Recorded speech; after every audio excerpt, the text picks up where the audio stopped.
Assalamualaikum warahmatullahi wabarakatuh. Bertemu lagi dengan saya Murni Dwi Astuti, calon guru penggerak angkatan 8 dari SMA Negeri 1 Wonosari, Kabupaten Gunung Kidul, Daerah Istimewa Yogyakarta. Saat ini saya tidak sendiri, saya ditemani oleh Ibu Zahra Fauzia, pengampu mata pelajaran sosiologi kelas 10 di SMA Negeri 1 Wonosari. Halo Bu Zahra, gimana kabarnya Bu Zahra? Baik, Ya, mohon maaf ini mengganggu waktunya sebentar ya Bu. Kali ini kita akan mengadakan percakapan pra-observasi dan sebelum besok saya mengamati jalannya proses pembelajaran di kelas Bu Zahra. Adapun tujuan diadakannya supervisi ini adalah untuk mengetahui dan juga mengevaluasi jalannya proses pembelajaran. Dan kenapa saat ini kita mengevaluasi atau melakukan pra-observasi ini adalah untuk mempersiapkan sebelum nanti Bu Zahra melakukan proses pembelajaran agar lebih siap dan juga proses pembelajarannya itu benar-benar pembelajaran terbaik untuk murid. Begitu ya Bu Zahra. Mohon maaf sebelumnya ini ada beberapa percakapan atau pertanyaan yang akan saya tanyakan. Yang pertama adalah berkaitan dengan tujuan dari proses pembelajaran yang akan dilakukan oleh Bu Zahra. Kira-kira tujuan pembelajaran yang hendak dicapai oleh Bu Zahra itu apa? Oke, jadi untuk materi pada pertemuan besok itu sebenarnya materi terakhir atau materi lanjutan dari bab kedua untuk pembelajaran sosiologi gitu. Jadi di pertemuan-pertemuan sebelumnya itu mereka diminta untuk menjelaskan gitu ya berkaitan dengan materi tindakan sosial dan juga identitas sosial. Dua materi di awal ini menjadi semacam pengantar untuk materi terakhir yang akan kita pelajari besok, yaitu berkaitan dengan interaksi sosial atau hubungan sosial. Jadi mereka ini diharapkan pada tujuan pembelajarannya itu diharapkan untuk bisa menganalisis dan kemudian menentukan juga bagaimana interaksi yang kemudian terjadi di masyarakat akibat adanya identitas dan tindakan sosial seperti itu. Oke, berarti tujuan dari pembelajaran yang hendak dicapai untuk pertemuan besok itu adalah untuk menganalisis dan menentukan interaksi sosial. Gitu nih Bu Zahra. Oke, selanjutnya pertanyaan kedua adalah ini berkaitan dengan area pengembangan yang hendak dicapai oleh Bu Zahra. Kira-kira area pengembangan yang akan dicapai oleh Bu Zahra itu area pengembangan yang bagaimana? Atau apa saja gitu? Yang pertama tentu ke pengetahuan terlebih dahulu. Maka dari itu untuk pembelajaran besok itu ada strategi-strategi yang kemudian saya lakukan, yang mana mengedepankan bagaimana kemampuan masing-masing peserta didik gitu ya, sehingga dengan hal tersebut harapan saya proses pengembangan pengetahuan ini bisa berjalan lebih sempurna. Selain itu dari segi keterampilan juga berkaitan dengan kemampuan mereka untuk kemudian mengaitkan materi yang kemudian kita pelajari besok dengan kehidupan sehari-hari mereka, bahkan dengan media-media yang mungkin nantinya akan mereka gunakan. Kedua itu yang kemudian jadi hal yang penting untuk kemudian Berarti untuk area pengembangan yang hendak dicapai oleh Bu Zahra adalah area pengembangan pengetahuan dan keterampilan, gitu ya Bu Zahra. Oke, selanjutnya kita akan menuju ke rancangan pembelajaran yang sudah disiapkan oleh Bu Zahra. Kira-kira rancangan pembelajaran yang akan digunakan dalam pembelajaran besok itu bagaimana strategi pembelajarannya, kemudian bisa juga dari model pembelajaran dan juga metode pembelajaran yang akan digunakan. Oke, jadi kalau untuk metode pembelajarannya sendiri itu saya biasanya menggunakan project based learning. Jadi nanti memang pada akhirnya mereka akan membuat suatu hal yang berkaitan dengan materi tersebut. Dengan caranya diawali dengan berdiskusi terlebih dahulu, kemudian mereka akan mendiskusikan materi-materi yang berkaitan dengan apa yang mereka dapatkan itu, kemudian ditampilkan atau kemudian bisa dikatakan ditunjukkan dalam suatu karya, entah itu dalam bentuk PPT, video dan lain sebagainya. Nah, untuk kemudian bisa mencapai ke sana gitu, karena tadi seperti yang saya katakan ada kemudian pengetahuan dan keterampilan yang kemudian saya harapkan bisa kembangkan, maka saya menggunakan pendekatan berdiferensiasi di sini ya. Jadi pendekatan berdiferensiasi dalam hal proses dan juga produk gitu. Prosesnya ini jadi fokus kepada nanti pada proses pembelajaran awal, mereka itu saya berikan semacam materi dengan bentuk yang berbeda-beda, ada yang video, artikel, ada juga yang punya podcast. Mereka bisa memilih materi itu tergantung dengan cara belajar mereka masing-masing. Harapan saya itu bisa memudahkan mereka gitu dalam memahami materi. Namun tidak berhenti di situ, karena nantinya kita juga akan mendiskusikan bersama sebagai bentuk validasi apa yang kemudian mereka pelajari sendiri. Setelah itu baru kemudian saya akan membuat kelompok-kelompok kecil, di mana kelompok-kelompok kecil ini juga sesuai dengan diferensiasi yang mereka miliki. Kemudian dari situ mereka akan berdiskusi dan membuat sesuatu hal, membuat produk yang di dalamnya berkaitan dengan materi yang seperti tadi saya sampaikan di ujung pembelajaran, kaitannya dengan interaksi sosial. Oke. Di sini yang bisa saya tangkap berarti rancangan pembelajaran yang Bu Zahra rancang itu yang pertama dari strategi pembelajaran, ini Bu Zahra menggunakan pendekatan pembelajaran berdiferensiasi gitu ya Bu Zahra. Kemudian itu nanti ada diferensiasi proses dan juga diferensiasi produk. Tapi di sini saya sepertinya juga melihat ada diferensiasi konten Bu, karena jenengan itu menggunakan berbagai macam konten yang nanti disampaikan ke siswa. Ada podcast, kemudian tadi ada artikel dan juga ada video yang ada. Kemudian selanjutnya juga ada diferensiasi produk, luar biasa sekali lengkap untuk diferensiasinya. Selanjutnya untuk model pembelajarannya ini berarti Bu Zahra menggunakan model pembelajaran project based learning. Nah ini Bu Zahra, rencana pembelajaran ini kan nanti insya Allah saya akan masuk ke kelas Bu Zahra, mohon izin untuk nanti masuk. Kemudian kira-kira pembelajaran yang dilaksanakan itu kapan, hari apa, jam berapa, dan kelas apa gitu. Kemungkinan untuk pembelajaran ini akan saya laksanakan dari Selasa. Dari Selasa itu di jam ke-45, di kelas 10C, ya, bertepatan saat itu di kelas 10C. Nanti kita ketemu di hari Selasa jam 45 di kelas 10C ya. Baik Bu Zahra, dengan melihat jalannya pembelajaran nanti saya juga izin untuk mencatat poin-poin dalam pembelajaran, karena nanti juga akan saya sampaikan dalam percakapan pasca observasi nanti akan dihadiri langsung oleh pengajar praktik saya di dalam kegiatan pendampingan individu keempat. Sebelum kita akhiri Bu Zahra, kira-kira apa yang Bu Zahra dapatkan dari percakapan kita dalam proses observasi ini Bu Zahra? Hal yang kemudian bisa saya dapatkan itu berkaitan dengan bahwa sebenarnya merencanakan suatu pembelajaran itu sangat penting gitu ya. Dari segi pertanyaan yang disampaikan tadi, saya merasa bahwa ternyata kita memang sepenting itu untuk kemudian melakukan suatu pembelajaran. Karena kalau tidak nanti akhirnya justru akan hanya bingung di kelas, bagaimana dan peserta didik juga tentu akan bingung. Sehingga saya itu hal yang bisa saya tangkap dari hari ini. Luar biasa Bu Zahra. Oke, kalau begitu pokoknya saya mohon izin untuk besok bisa masuk ke kelas Bu Zahra, kemudian mencatat poin-poin dalam pembelajaran. Kemudian saya juga nanti minta izin waktunya Bu Zahra mungkin sekitar setelah kegiatan pembelajaran untuk melaksanakan percakapan pasca observasi juga. Itu saja mungkin Bu Zahra untuk hari ini. Terima kasih sudah menyempatkan waktu berbincang-bincang dengan saya. Semoga pembelajarannya besok di kelas 10C berjalan dengan lancar. Itu saja ya Bu, terima kasih.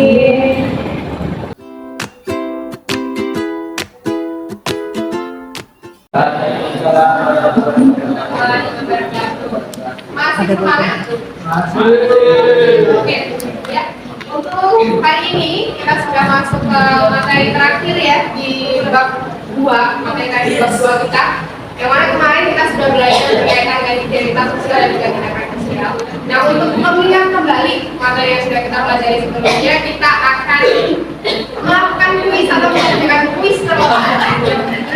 Ada yang sudah pernah menggunakan pakainya kamus, hampir sih. Ada yang sudah pernah pakai kamus? Nah, oke. Dibuka di webnya masing-masing. Kamus.id. Karena itu hanya singkat, jadi jangan sampai terlambat ya. Tinggal dua lagi, mana yang belum?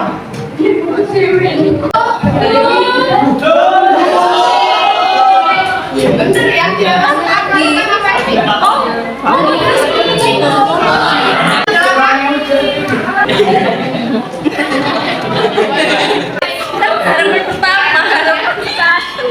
Satunya?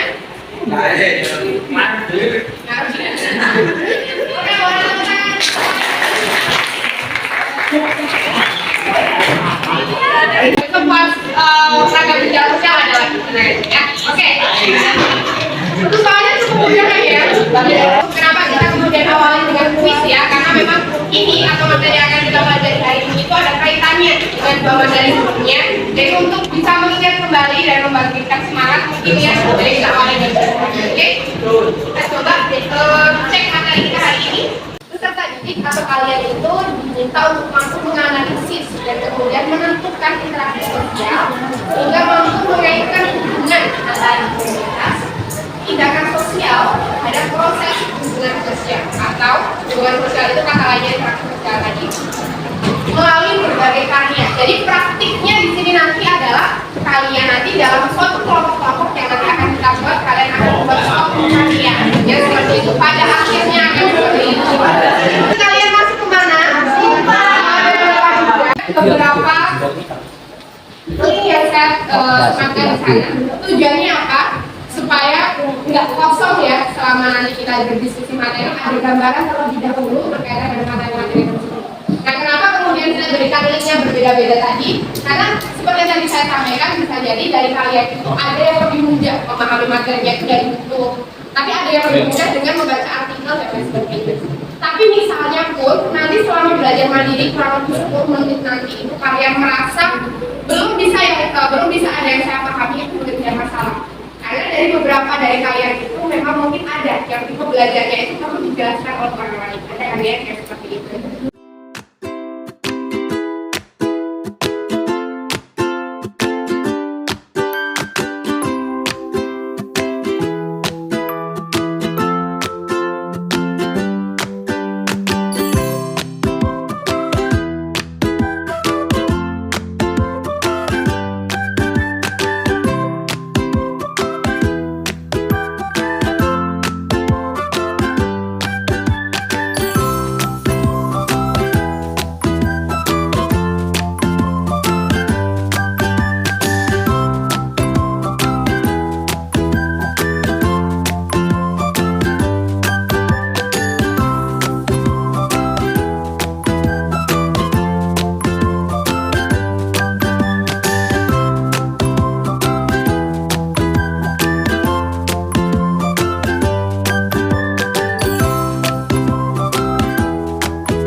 Ada yang belum?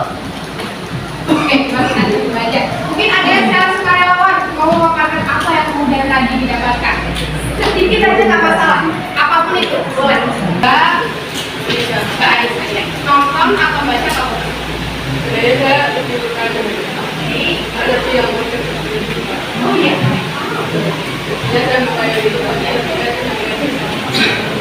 Oke, apa yang didapatkan?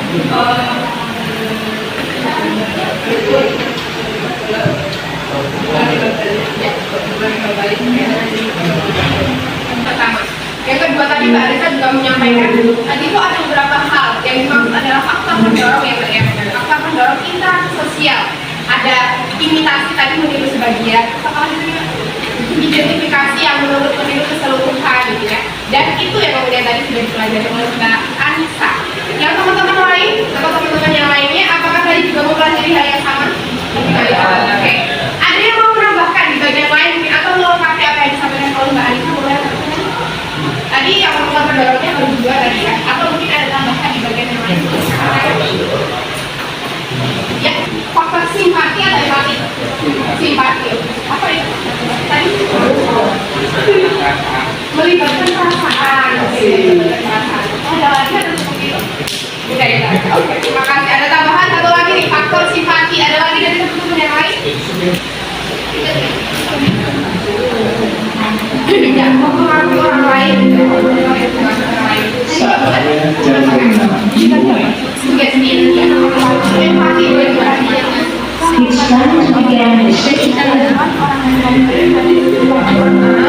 Bedanya tadi itu ya sama simpati itu ya. Ini aswanya orang lain. Kalau yang tadi aswanya diri sendiri gitu kan ya. Oke, udah ada pengertian sama faktor pendorong. Ada lagi mungkin selain itu yang kalian pelajari tadi?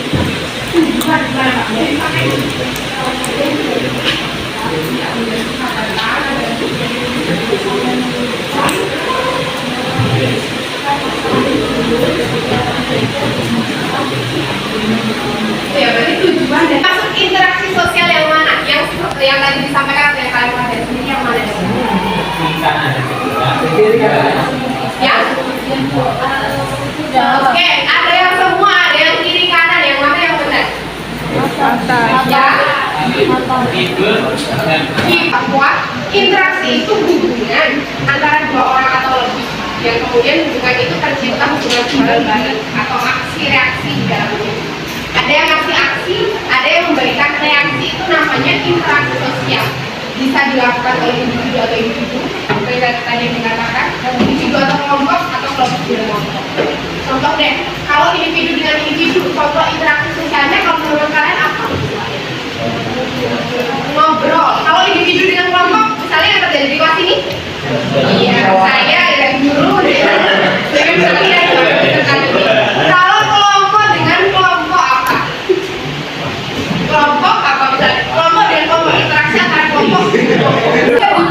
Jadi biasanya menerima kedipan itu enggak? Artinya menerima kode itu enggak?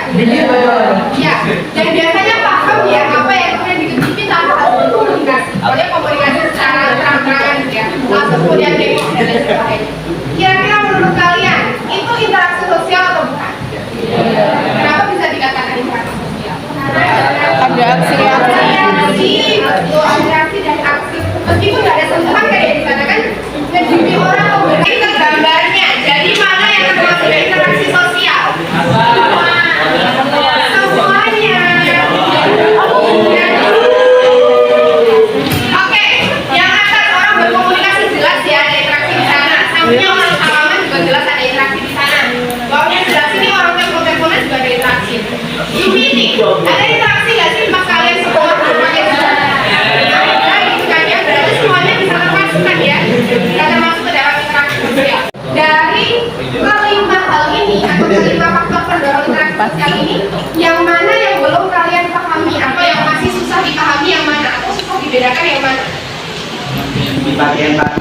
Simpati, empati, oke, sugesti, ya. Selain itu ada lagi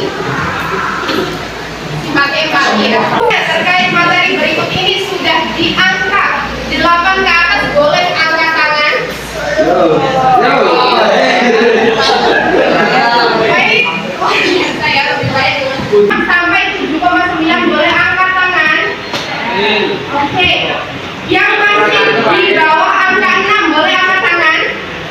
Oke, sudah nggak ada, berarti ke 6 sampai 7,9. Yang masih kurang dipahami atau masih bingungnya di mana?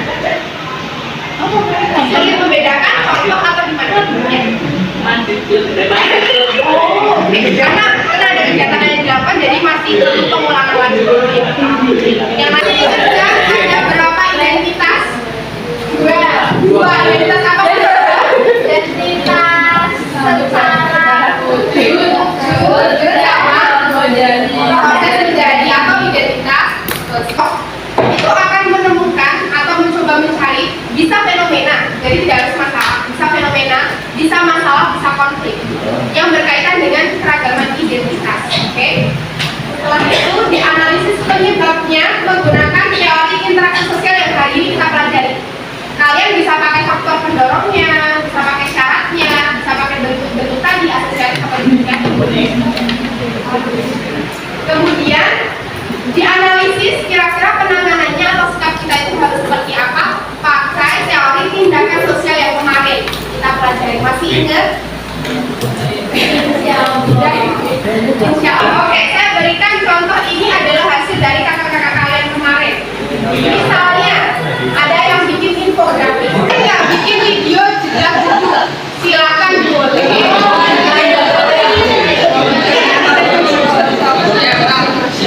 Lalu bagaimana pembagian kelompoknya?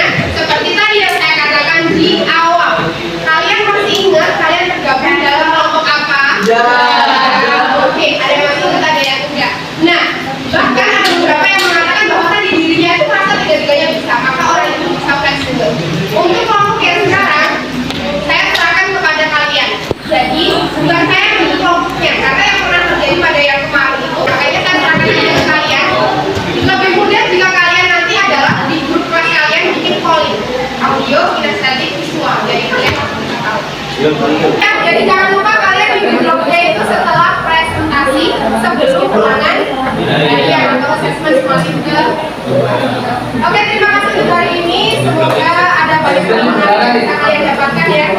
Kalau ada hal-hal yang kurang nyaman selama proses pembelajaran, tolong dimaafkan.